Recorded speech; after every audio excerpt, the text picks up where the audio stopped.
सब्जियां इस वक्त बहुत सारी मौसर हैं हमें बाज़ारों में, और आप सब भी इससे बखूबी वाकिफ़ होंगे कि ये एक काफ़ी कंट्रोल कीमत पर चल रही हैं। दूसरी तरफ मैं दालों का जिक्र करना चाहूँगी। दालें एक ऐसी कमोडिटी है जिसके ऊपर हम ऑलमोस्ट इम्पोर्ट बेस्ड कंट्री बन चुके हैं। हमारी को 80 से 85% दालें इम्पोर्ट होती हैं। उसमें भी पिछले साल हमने बहुत ज़्यादा जो आवाज़ और शोर सुनने को मिलता था, चने दाल माश तो तकरीबन गरीब आदमी की, और उसके अलावा चना बहुत महंगा हो गया, बाकी दालें भी महंगी हुई। मुझे ये भी आपसे शेयर करते हुए खुशी हो रही है कि जब मैंने अक्टूबर से अब तक का कंपैरिजन किया तो अभी हमारे काला चना, दाल चना और माह की दाल में तकरीबन 100 रुपये किलो की कमी वाक़या हुई है। उसके अलावा मूंग की एक ऐसी दाल है जिसके अंदर 10 रुपये कीमत बढ़ी है, लेकिन उसके अलावा मसूर की दाल में 5 से 15 रुपये की कमी हुई है। इसके अलावा बेसन की कीमत में 75 रुपये किलो का फ़र्क पड़ा है, कम हुआ है। और इसके साथ साथ मैं आपसे बिल्कुल ये भी जिक्र कर रहा हूँ, चीनी रमज़ान के हवाले से हमने जो शुगर मिल्स के साथ मिलकर चीनी की कीमत का तयन किया है, वो 130 रुपये किलो पे मिलेगी मॉडल बाज़ार में भी। और इसके अलावा भी पंजाब में 500 से ज़्यादा लगाए जा रहे हैं जहाँ पे 130 रुपये किलो वाली चीनी दस्तयाब आएगी। और जो चीनी है ये पिछले दिनों में इसके ऊपर बहुत शिकायत थी कि ये महंगी हो रही है, 150 रुपये से तजावुज़ कर गई ओपन मार्केट में, लेकिन अब ये रमज़ान के दिनों में हम इसको 130 रुपये पे लेकर आए उसके शुगर मिल्स के ताउन से। इसके अलावा मैं ये वो चंद चीज़ें थी जो मैं आपके सामने रखना चाहती थी, जिसका बराह रास्त फिर जैसे मैं रोटी और आटे का जिक्र करना चाहूँगी। जो आटे का 10 किलो का थैला था वो 2710 रुपये का था पिछले साल। इस साल वही जो आटे का थैला है वो 1680 रुपये का, जिसमें 1030 रुपये का फ़र्क आया। और मज़ीद ये आटा जो है, जो हमारे रमज़ान सहूलत बाज़ार है, उसमें मज़ीद 10 किलो के आटे पे 50 कम कीमत पर वहाँ पर दस्तयाब होगा। तो एक तो बहुत सारी चीज़ों की कीमतों में कमी वाक़या हुई, जिसकी हमें एक, जिसे आप कहते हैं ना एविडेंस, वो ये भी मिलता है कि हमारी ओवरऑल पाकिस्तान की महंगाई की शरह में कमी आई। जो 36 या 38% की महंगाई की शरह थी वो अब 6% से भी कम रह गई है। इसका मतलब है कि कहीं पे कुछ फ़र्क आया है तो ये शरह नीचे आई है। और जो चीज़ें जिस तवातर से बढ़ा करती थी, आज 100 रुपये की, कल 130 रुपये की, फिर 140 रुपये की, फिर 150 रुपये की, अब वो तवातर कहीं पे भी देखने को नहीं मिलता। इसके अलावा भी बहुत सी ऐसी चीज़ें हैं जिनकी कीमत में या तो ठहराव आया है या वो कम की तरफ जाना शुरू हुई। और अगेन मैं ये बात कहना चाहूँगी, आपसे शेयर करना चाहूँगी कि ज़रूरी नहीं है कि मैं ये क्लेम नहीं करी कि हमने सब कुछ करके दिखा दिया। मैं ये आपसे फिर कहना चाह रही हूँ, हमने पहला कदम उठाया, हम अगले कदम की तरफ जाना चाहते हैं। हम इसको सस्टेनेबल मॉडल की तरफ लेकर जाना चाहते हैं। और आपने जब इसेंशियल कमोडिटी की डिमांड एंड सप्लाई को सस्टेनेबल मॉडल में जब कन्वर्ट करना हो, तो उसके पीछे जो सप्लाई चेन मैनेजमेंट है उस पर जब काम करने की ज़रूरत है, तो उस पर हमें बहुत सारे मैकेनिज्म डेवलप करना पड़ेंगे। हम फ्यूचर में ये बिल्कुल इस चीज़ की के ऊपर तवज्जो रखना चाहते हैं कि हम अपनी पोल्ट्री को सस्टेनेबल मॉडल में कैसे लेकर जा सकते हैं। हम अगर जैसे हम वीट जो गंदुम है वो अगर हुकूमत ख़रीद नहीं रही है, तो उसके ऊपर एक क्या प्राइवेट सेक्टर को क्या सस्टेनेबल मॉडल और फैसिलिटेशन दी जा सकती है कि जिससे गंदुम जो है वो फार्मर का भी नुकसान ना हो, मार्केट में भी अवेलेबल हो, आटा भी महंगा ना हो। ऐसी क्या पॉलिसी लाई जा सकती है हुकूमत की तरफ से, क्या रेगुलेशन लाई जा सकती है कि उसको हम एक बेहतर तरीके से वेयर हाउसिंग के रजीम में ले जाएँ, आउटसोर्सिंग के या पब्लिक प्राइवेट पार्टनरशिप के मॉडल की तरफ लेकर चले जाएं। इसके अलावा जैसे दालों की हमने बात की कि हम इंपोर्ट के ऊपर बेस करते हैं, और जिन चीज़ों पे हम इंपोर्ट पे बेस करते हैं, हम उसका मैकेनिज्म क्या डेवलप कर सकते हैं, हमें डिमांड का पता हो और उसके अगेंस्ट हमारी सप्लाई क्या हो रही है, और सप्लाई जो है फिर उसकी वेयर हाउसिंग के रजीम में हम उसको कैसे लेके जा सकते हैं। एक तो ये है। दूसरी तरफ वज़ीर आला की बहुत ज़्यादा जिस बात पर है वो है कि अपनी ग्रोथ और प्रोडक्शन दोबारा बढ़ाई जाए, जिसकी एक मिसाल ये है कि गुज़श्ता चंद महीनों में उन्होंने 3 अरब रुपया मुख्तस किया प्याज और टमाटर की फसल को बढ़ाने के लिए, किसान के लिए, क्योंकि प्याज और टमाटर वो फसल है जिसका सीज़न होता है पंजाब में, और जिसका 3 से 4 महीने का हमारा पंजाब का सीज़न होता है। उसके अलावा हमें यहाँ से भी आता है, ईरान से भी आता है। तो इसको हम मैकेनाइज्ड फार्मिंग की तरफ कैसे लेकर जा सकते हैं, कंट्रोल फार्मिंग की तरफ कैसे लेकर जा सकते हैं कि हम इसका दुरानिया बढ़ा सकें और इसकी प्रोडक्शन हम बढ़ा सकें। इसी तरह से जो दालें हैं उनको वापस हम किस तरह उगाने की तरफ लेकर जा सकते हैं। सोयाबीन को कैसे ऐड कर सकते हैं, जैसे हम घी की कीमतों पे पिछले 1 साल में तकरीबन 6 से 8 साल में इजाफा हुआ है घी की कीमत में, कुकिंग ऑयल की कीमत में, और उसका इजाफा होने की बहुत बड़ी वजह है ये है कि हम जो पाम ऑयल है तकरीबन हम 95% से ज़्यादा पाम ऑयल और पाम ऑयल जो है वो इंपोर्ट करते हैं। तो जिन चीज़ों पे हम इंपोर्ट पे चले जाते हैं उसमें मुख्तलिफ महरक़ात होते हैं। कुछ चीज़ें हमारे हाथ में होती हैं, हम उनको कंट्रोल कर सकते हैं, कुछ चीज़ें हमारे बस से बाहर हैं। मिसाल के तौर पे जब हम पाम ऑयल इंपोर्ट करते हैं या दालें इंपोर्ट करते हैं तो उसमें एक तो है कि डॉलर का एक्सचेंज रेट अगर वो फ्लक्चुएट हो तो उसकी कीमत में फ़र्क आएगा। और हमने कोशिश की कि पिछले तकरीबन 1.5 से पौने 2 साल में डॉलर की कीमत को स्टेबल किया, एक जगह पर रखा, और जिससे ये एक ऐसा फैक्टर था जो हमारे हाथ में था जिसको हमने काबू करने की कोशिश की। लेकिन जो इंटरनेशनल मार्केट में कमोडिटी की कीमत ऊपर या नीचे होती है वो हमारे बस में नहीं होती। उसका इम्पैक्ट हमें तब तक फेस करना पड़ेगा जब तक हम अपनी प्रोडक्शन के अंदर इतने खुद मुख्तार नहीं हो जाते कि हम अपनी नीड्स को पूरा कर सकें। और उसके लिए जैसे सोयाबीन, सनफ्लावर, कैनोला, इसको उगाने के कामयाब तजुर्बे हुकूमत पंजाब कर चुकी है। और इसके बाद हम अपने किसान को इस पे बिल्कुल मोटिवेट भी करेंगे, मोबिलाइज भी करेंगे कि वो इस क्रॉप की उगाई की तरफ चला जाए और इसके हम आइंदा आने वाले वक्तों में इसके समरात देखना शुरू कर सकें। इसमें बहुत सी ऐसी चीज़ें हैं जिनके लिए हमें long term, medium to long term planning चाहिए रिजल्ट देखने के लिए। ये अगर आप मुझे कहें कि आज आप यहाँ बैठकर हमसे वादा कर कर जाएं कि आप 2 हफ्ते के बाद आएंगी तो चीज़ों की कीमत 5% गिर चुकी होगी, तो ऐसा कोई छू मंतर और जादू नहीं है कि जिससे 2 हफ्ते में हम 5%, 10% कीमतें गिरा दें।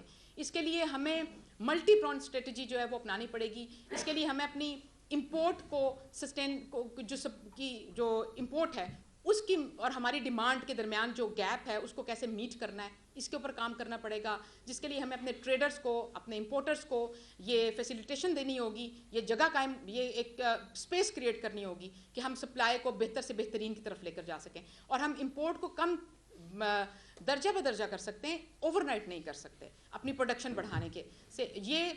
और इसके अलावा मैं एक चीज़ और ऐड करना चाहती हूँ एंड में, मैं बिल्कुल शुक्रिया अदा करना चाहती हूँ हमारे करियाना रिटेलर्स का कि वहाँ तक से लाहौर के अंदर कोई 250 दुकानें हैं जिन्होंने वॉलंटरीली हमारे साथ ये हाथ मिलाया हुकूमत के साथ, और रमज़ान के दिनों में जिनका ताल्लुक समनाबाद से, गुलशन रावी से और बहुत सारी इस तरह की जगहों से, वहदत कॉलोनी में और इस तरह की जहाँ पे मिडिल इनकम पॉपुलेशन ज़्यादा है, वहाँ पे तकरीबन 250 ऐसी दुकानें हैं और मार्ट्स हैं जिन्होंने वॉलंटरीली रमज़ान के अंदर सब्सिडाइज जो कीमतों पे अशिया रखी और हमसे राब्ता किया और हमारे साथ मुशावरत और मिलके की, और जो वहाँ पर जो हमने कीमतें मुकर्रर की रमज़ान के लिए उन्हीं कीमतों पे वहाँ पर चीज़ें मौसर हैं। मैं उसके अलावा हमारे जो ताजर हैं, ट्रेडर्स हैं, ग्रेन मार्केट वाले हैं, आड़ती हैं, फ्रूट वेजिटेबल मार्केट वाले हैं, जिस तरह से वो फोर फ्रंट पर आए और जिस तरह से वो रमज़ान सहूलत बाज़ार में हमारे साथ मिडिल मैन को निकाल कर डायरेक्ट वो खुद इन्वॉल्व हुए,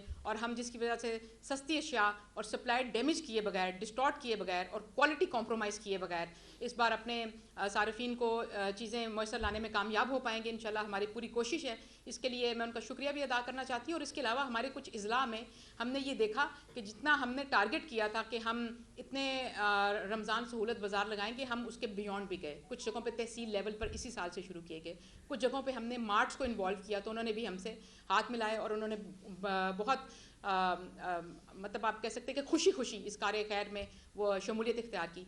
मैं उन सब का भी शुक्रिया अदा करना चाहती हूँ। हम इसका आगाज़ करने जा रहे हैं पूरे रमज़ान इंशाल्लाह। मैं खुद सूबा भर में मुख्तलिफ जगहों पर तकरीबन मेरी कोशिश होगी कि मैक्सिमम जो हमारे मॉडल बाज़ार सहूलत बाज़ार है वहाँ पर विज़िट किया जाए, मुख्तलिफ इज़ला का विज़िट किया जाए और लोगों की डायरेक्ट जो है फीडबैक वो ज़रूर हमारे साथ शामिल है।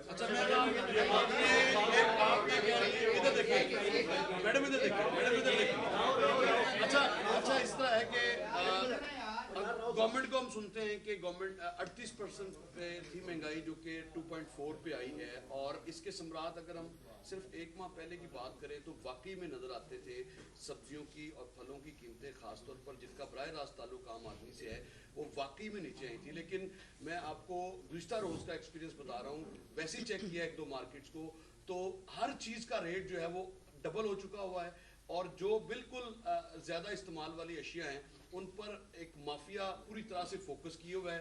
इस पर ऐसा क्यों हुआ? ऐसा कुछ भी नहीं हुआ, वही लोग हैं इस्तेमाल करने वाले। मसलन कौन सी चीज़ें? मिसाल के तौर पे आप तमाम फलों की कीमतें आप चेक कर ले जाके, जो सेब। अच्छा, सिर्फ केले के हवाले से मैं ये बात कहना चाहूँगी, एक मिनट, केले के हवाले से मैं ये बात कहना चाहूँगी कि केला पिछले कुछ दिनों में एक राइजिंग ट्रेंड पे रहा है। जिसकी एक बहुत बड़ी वजह है कि केला जो है वो हमारे यहाँ एक्सपोर्ट बहुत ज़्यादा हो रहा था, और दूसरा केला एक आउट ऑफ सीज़न फल भी है। इस वक्त केले का सीज़न नवंबर में ख़त्म हो जाता है, उसके बाद केला जो है वो अब, लेकिन हमने इस चीज़ को देखते हुए केले की एक्सपोर्ट को रोक दिया रमज़ान के लिए, जिसका इम्पैक्ट आप अगले 3 से 4 दिनों में देखेंगे। बल्कि कल परसों जो केला लोड हुआ है सिंध से, और केला सिंध बेस्ड कमोडिटी है, उसमें मैंने खुद मालूम किया आड़तियों से कि केला आपने किस कीमत पर लोड किया है, तो तकरीबन 12 से 1500 रुपये मन के पीछे कम कीमत पर केला लोड हुआ है। जो केला 2 दिन में यहाँ पहुँचता है, उसके बाद 6 दिन में वो रहता है, 6 दिन रहता है गोदाम में, और उसके बाद वो मार्केट में आता है। और हमारी ये पूरी कोशिश होगी कि रमज़ान में, क्योंकि केले की 5 टाइम्स वो डिमांड बढ़ जाती है, लेकिन उसकी जो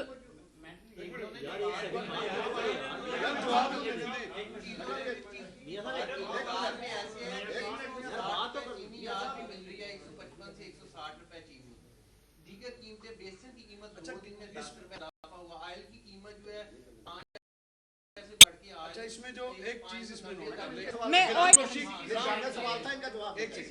ग्राम फरोशी चूंकि कौमी अलमिया है।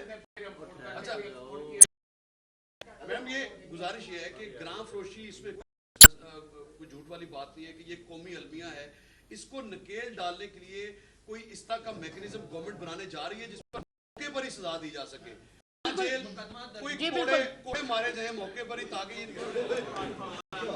आप तो बहुत ही गुस्सा कर गए के सवाल आप, मैं देखिए अगर आप इस तरह सब इकट्ठा बोलेंगे तो उसका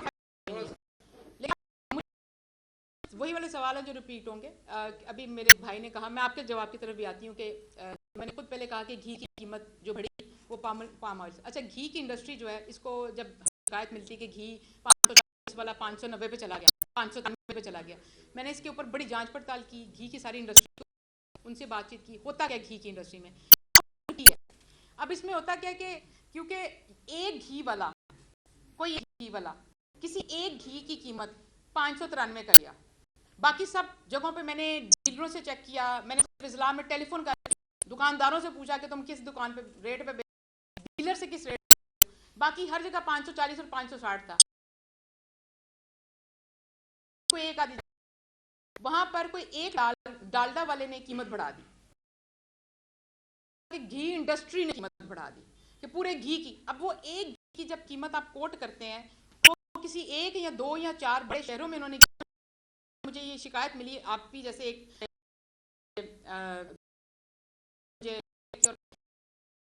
स्पिरिट ये है कि जो घी कर देंगे और फिर रोज़ों में इसकी कीमत कम कर देंगे। मैंने घी इंडस्ट्री को बुलाया, उनके सामने ये बात रखी, डालडा भी था,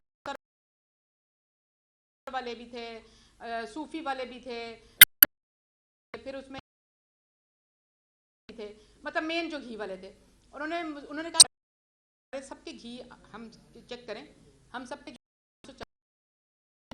और हम 560 और 540 वाला जो है इसमें 10 रुपए कम करेंगे रमजान के लिए। जिसने 93 किया वो 583 नहीं करेंगे, तो ये 560 वाला 550 पे, 540 वाला 530 पे। और तीसरी बात मैं आपसे ये करना चाहती हूँ, आप सबको पता जिसको 3rd टियर घी कहते हैं, और जो कि सबसे सस्ता होता है, जो कि कराची में ज़्यादा उसकी, लेकिन उसकी मार्केट पंजाब में बहुत बड़ी है, वो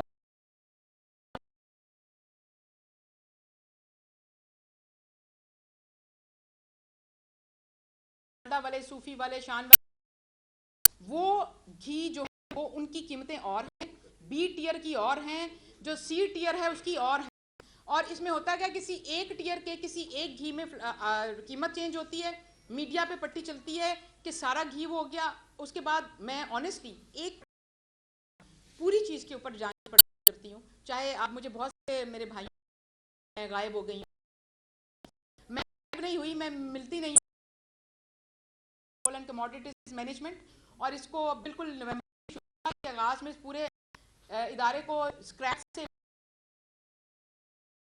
सर कर मेहनत ना की जाती तो ये इदारा शायद इवॉल्व होने में मुश्किल होती। इस वजह से ये काम करती थी। लेकिन जब भी मुझे कोई मैसेज भी करता है ना, घी एक भेजता है स्लाइड, तो उसके बाद मैं पूरी उसके ऊपर एक्सरसाइज करती हूँ। जैसे चीनी की बात की, हालांकि हम चीनी और घी जो है इसके जो प्राइसेस के ऊपर हाई कोर्ट का स्टे ऑर्डर भी है, ये इसकी जो प्राइसेस हैं वो हम उनका तयन नहीं कर सकते। हम उसके ऊपर ये करते हैं कि हम इंडस्ट्री को बुलाते हैं, इंगेज करते हैं, उनसे डायलॉग करते हैं, और हम उनको मुख्तलिफ तरीक़ों से इंसेंटिव, हम उनसे कहते हैं कि इस बार से बाहर आप नहीं जाएं। जैसे कि चीनी आप सब ने कहा कि पिछले दिनों में महंगी हो रही थी, 150 रुपये से तजावज़ कर ली, इसकी फ्यूचर बाइंग भी हो रही थी। इस तरह के सारे आपको भी इशूज़ पता है। मैं इसलिए आपसे खुल के बात करना चाहती हूँ कि मैं बिल्कुल नजर नहीं चुराना चाहती अपने काम से।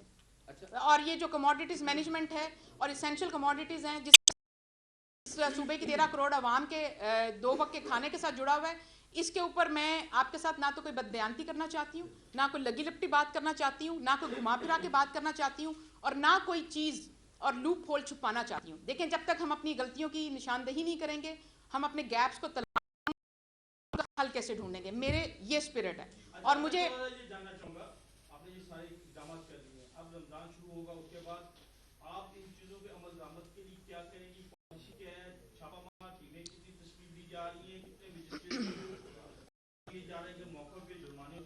जी, मैं ये चोरबाज़ारी होनी है, ये आपको एक मिनट, ये मैं अपने भाई, हाँ, मेरे भाई ने भी ये बात कही कि आपने ग्राम फरोशी के लिए क्या इकदाम उठाए हैं। आपने सबको मालूम होगा, पेरा, Punjab enforcement and regulatory authority का क्या अमल में लाया गया। पेरा जिस तरह प्राइस कंट्रोल का आया, और जिसमें मैंने आपसे बात की कि सप्लाई चेन मैनेजमेंट इसका बुनियादी मकसद है, इसलिए लगाया है ताकि आम बंदे को ये समझ आ सके कि उनके लिए उनके चीज़ों के बारे में कोई फिक्रमंद है, उनसे जुड़ी चीज़ों के बारे में। और मुझे बहुत से लोग ये सवाल करते हैं कि आपने प्राइस कंट्रोल क्यों लगाया। मैंने कहा जी, प्राइस कंट्रोल इसलिए लगाया कि आम आदमी को समझ आती है कि मेरे लिए उनकी कोई फिक्र करने वाला है, इसलिए प्राइस कंट्रोल लगाया। दूसरी बात, इसके साथ ही जो पेरा अथॉरिटी का क्या अमल में लाया गया, वो ये था कि जो ग्राम फरोशी है, होर्डिंग है, स्टॉकिंग है, इस सब को रोका जा सके। हाँ, आपको पता है कि आप जो जिस तरफ निशानदेही बार बार करें वो यही है कि कर ली जाती है, रमज़ान में उनको महंगा कर दिया जाता है। हमें अल्टीमेट मैकेनिज्म डेवलप करना पड़ेगा जिसके अंदर हम दो चीज़ें करें। एक तरफ हम लाइसेंसिंग का अमल दोबारा टीम पे जो हम जा रहे हैं, वो लाइसेंस वेयर हाउसिंग होंगे, उनकी एक्रीडेशन की जाएगी और उनके ऑपरेटर्स होंगे जो जितनी भी अशिया पड़ी होंगी वो शेयर होंगे और वो कंप्यूटराइज्ड होंगे ताकि इसको कोई चोरी ना रख सके। और दूसरी चीज़ ये है कि जो Punjab enforcement and regulatory authority है, उसका मकसद ये होगा कि उसमें मैजिस्ट्रेसी के जो इख्तियारात थे उनको बहाल किया जाएगा, इसके स्टेशन कायम किए जाएंगे, जिसपे जो एसी साहिबान है उनके पास इख्तियार होगा कि वो फौरी उस पर एक्ट कर लें। अभी क्या होता है, जब हमारे प्राइस कंट्रोल मैजिस्ट्रेट अल्लाह करके पहुंच ही जाएं, ठीक काम कर रहे हैं, उसके बाद वो किसी को पकड़ते हैं ग्राम फरोशी में, तो वो कोर्ट जाता है, कोर्ट में 2 घंटे में उसको रिलीफ मिलता है, वो पुलिस छोड़ देती है और हमारा उस पर अमल जो है वो कितना कारआमद नहीं रहता, वो अगली दफ़ा उसको बिल्कुल खौफ ख़त्म हो जाता है। दूसरा, हमारे पास जो प्राइस कंट्रोल मैजिस्ट्रेट हैं मौजूदा सूरत हाल में वो एडहॉक पे हैं, वो परमानेंट नहीं है। से परमानेंट प्राइस कंट्रोल मैजिस्ट्रेट जो हैं उनका तयन किया जाएगा और बिल्कुल डिस्ट्रिक्ट गवर्नमेंट जो हैं इस पर विजिलेंट हैं। आपने में भी गुज़श्ता 1-2 महीने में आया कि पहले हमारी होता था कि हमने जब इंस्पेक्शंस होते प्राइस कंट्रोल मैजिस्ट्रेट की, तो हमने फ़ाइन टारगेट रखे हुए थे, जिसकी वजह से फ़ाइन बहुत ज़्यादा होते थे और रिटेलर बहुत ज़्यादा तंग होता था, जिसमें फ़ाइन टारगेट को मीट करने के लिए बाज़ औक़ात जो प्राइस कंट्रोल मैजिस्ट्रेट थे वो अनड्यू फाइनिंग भी करना शुरू हो गए। आप ही लोगों ने मुझसे ये बहुत दफ़ा उठाया। उसके बाद ये इसको हमने वज़ीर-ए-आला के सामने रखा कि ये इशू है, तो हमने क्या किया, फ़ाइन टारगेट हटा के नंबर ऑफ़ इंस्पेक्शंस बढ़ा दिया कि नंबर ऑफ़ इंस्पेक्शंस बढ़ाना, टारगेट नहीं किया जाए जहां नहीं ज़रूरतमंद ना किया जाए। और गवर्नमेंट जो है, आप जो बात कर रहे हैं कि देखिए, मैं फिर एक बात कहूँगी कि हम कोई 100% ऐसा नहीं कि सारा कुछ करके यहाँ बैठे हुए हैं। हम काविश कर रहे हैं, कोशिश कर रहे हैं, सिस्टम इस तरह के आइंदा आने वाले वक्त में जिसमें कम से कम तरीन इस तरह की जो लीकेजेस हैं उनको कैसे मैक्सिमम रोका जा सके और इसको कैसे मुनज़्ज़म एक सस्टेनेबल मॉडल कैसे कन्वर्ट किया जा सके। और उसके लिए इस साल जो हम रमज़ान बाज़ारों के अंदर तो हमने वो चीज़ कर दी कि से वहाँ पे ग्राम फरोशी हो सके। हमने होल सेलर को डायरेक्ट ला दिया, उसके लिए उसका स्कोप बढ़ा दिया काम का, उसको बिजनेस का एवेन्यू प्रोवाइड कर दिया। होल सेलर उठाएगा, वो अपनी कमोडिटी देगा, होलसेल रेट पे देगा, हमको अपने पैसे लेगा, निकल जाएगा। पहले ये आप सारी चीजें जो बता रही हैं सबको पता है, यहाँ पे 70-80 लोग बैठे हुए हैं, इनका एक ही सवाल है, ग्राम फरोशी का हल क्या है? सब लोग रात को दूध खरीदते हैं, फल खरीदते हैं, महंगी चीजें घर लेकर जाते हैं। कमर भट्टी साहब ने सवाल किया है, राहुल साहब ने सवाल किया है, आपने जो रिलीफ दी है वो तो डेली है, 10,000 रुपए देंगे, पे ऑर्डर के जरिए देंगे, 30 लाख खानदान है, ये सब कुछ ठीक है, हम पूरे महीने से खबरें ला रहे हैं। ग्राम सोची का हल क्या है? ग्राम इसमें जरा मेंशन कर लें, इसी में चीज जो है, अगर जो एक लेमैन जाता है दुकान पर तो दूध का गवर्नमेंट का रेट है 160, उसको मिलता है 200। दही अगर जो मिलती है उसका रेट है गवर्नमेंट का 180, मिलती है 200। मटन जो है ओके, सरकारी मैं समझ गई, मैं समझ गई आपकी बात, मैं आपकी बात समझ गई। ओके ओके, मुझे ओके आपकी वर्क फोर्स की तादाद 11 करोड़ का ये सूबा है। एक मिनट मेरी बात सुने। ये हाँ, दिलशाद भाई आप बार बार एक ही बात कर रहे हैं। अच्छा एक मिनट, अब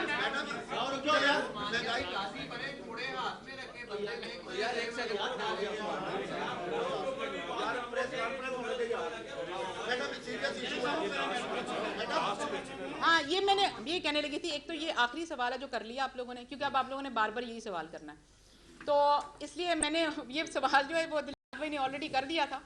इसके अंदर देखें, जो पेरा है उसकी इन्फोर्समेंट में हो सकता है 1-2 महीना लग जाए, और हो सकता है वो रमजान जाए। अभी हम उसको ऑलमोस्ट उसकी रिक्रूटमेंट वगैरह हो चुकी है और उसकी अब लॉन्चिंग बाकी है, लेकिन हमारी कोशिश होगी जल्द से जल्द वो आए। जब पेरा आएगी तो उससे बहुत ज़्यादा फ़र्क पड़ेगा, क्योंकि यूनिफॉर्म फोर्स होगी, उसके पास इख्तियारात होंगे। और उसके लिए मैं आपको एक बात बताऊँ, किसी ने कहा कि 12-13 करोड़ की वहाँ आपने कितनी नफरी रखी है।